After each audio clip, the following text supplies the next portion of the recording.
वो इस कमाल से खेला था सियासत की बाजी, बीच मझधार डूबा न पार गया। मोहरे सब पड़े धरे रह गए, आस थी जो काम आएंगे, वक्त पे वो सब बिसार गए। ये लाइनें सटीक बैठती है राजस्थान सरकार में कृषि मंत्री और बीजेपी के वरिष्ठ नेता डॉक्टर किरोड़ी लाल मीणा के संघर्ष पर, जिन्हें उनके समर्थक बाबा किरोड़ी के नाम से पुकारते हैं। 2023 तक जब कांग्रेस प्रदेश की सत्ता में थी तो एक बाबा किरोड़ी ही थे जो लगातार बीजेपी की तरफ से विपक्ष का काम कर रहे थे। वो ही थे जो विपक्ष की आवाज बन पेपर लीक से लेकर अन्य गंभीर मुद्दों पर गहलोत सरकार की आंखों में आंख डालने का काम कर रहे थे। लेकिन बाबा किरोड़ी को मिला क्या? हर कदम पर अपनों से धोखा। ये हम नहीं कह रहे, खुद बाबा किरोड़ी ने बीते दिन मीडिया से बातचीत में इशारों ही इशारों में वो सब कह दिया जो अगर मुद्दा बना तो राजस्थान में बीजेपी के लिए बड़ी मुश्किल बनेगा। नमस्कार, मैं आकाश और आप देख रहे हैं बायजी डिजिटल मीडिया। बीते दिनों जब बाबा किरोड़ी ने विधानसभा स्पीकर वासुदेव देवनानी से पूरे विधानसभा सत्र के लिए छुट्टी की मांग की तो कई सवाल उठने लगे, लेकिन बीजेपी के अन्य नेताओं ने इस पर कोई जवाब देना उचित नहीं समझा। हालांकि राजस्थान के संसदीय कार्य मंत्री जोगाराम पटेल से जब मीडिया ने इस बारे में पूछना चाहा तो उन्होंने कहा, किरोड़ी जी पार्टी के वरिष्ठ और बुजुर्ग नेता हैं, स्वास्थ्य कारणों से संभवतः वे विधानसभा सत्र से छुट्टी चाहते हैं। मंत्री जी ने इस विषय को राजनीति से न जोड़ने की बात कहते हुए अपनी बात को खत्म कर दिया। लेकिन इसके बाद जब बाबा किरोड़ी मीडिया के कैमरों के सामने आए तो उन्होंने बड़ा सियासी बयान दे डाला।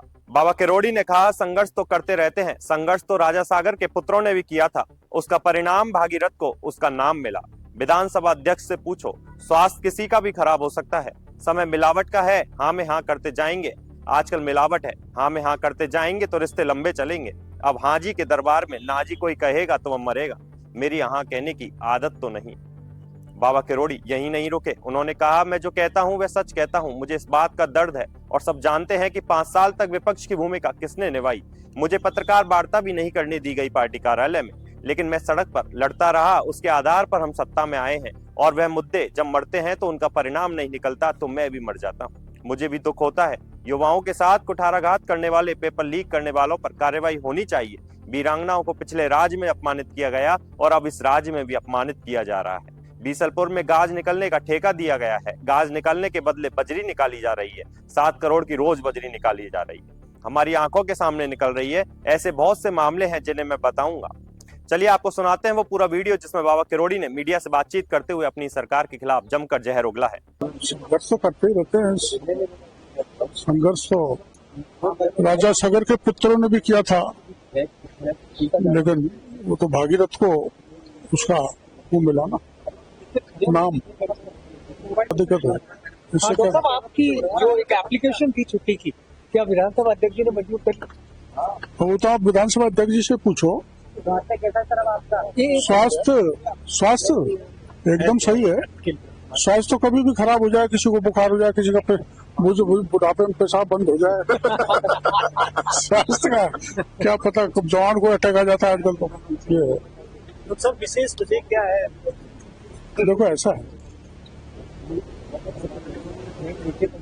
समय मिलावट का है, समय मिलावट का है और हमें हाँ करते जाएंगे, हमें हाँ करते जाएंगे। समय मिलावट का है, आजकल मिलावट है, तो हमें हाँ करते जाएंगे तो रिश्ते लंबे चलेंगे। यही होता है। अब हाँ जी के दरबार में ना जी कहेगा वो मरेगा। मेरी हाँ कहने की आदत नहीं है, मैं जो कहता हूँ सच कहता हूँ और मेरे को इस बात का दर्द है कि मैं 5 साल तक, आप जानते हो विपक्ष की भूमिका किसने निभाई। मेरे को पत्रकार वार्ता भी नहीं करने दी पार्टी कार्यालय में, लेकिन मैं सड़क पे खड़ा रहा, लेटा रहा। अब उसके आधार पर हम सत्ता में आए और वो मुद्दे जब आप मरते हैं उन पर परिणाम नहीं निकलता तो मैं भी मुरझा जाता हूँ। मेरे को दुख होता है। इतनी सी वेदना। भ्रष्टाचार के मामले उठे और पेपर लीक के मामले उठे। युवा जो आस लगाए बैठा है उसमें कार्रवाई होनी चाहिए। और वीरांगनाओं को अपमानित किया गया, मैं भी अपमानित हुआ उस राज्य में, और अब राज्य में भी अपमान किया जा रहा है। एक पर्टिकुलर बड़ा मामला जो आपने सीएम को अवगत कराया जिसपे आपको लगता है एक्शन नहीं हुआ? एक पर्टिकुलर मामला बीसलपुर में ठेका दिया है गाद निकालने का। और 250 किलोमीटर पे निकाली जा रही है बजरी, गादनी नहीं निकल रही। 7 करोड़ रोज की बजरी निकाल रहा है और हमारी आंखों के होकर निकाल रहा है। ये नहीं होना चाहिए। ऐसा बहुत मामले मैं बताऊंगा।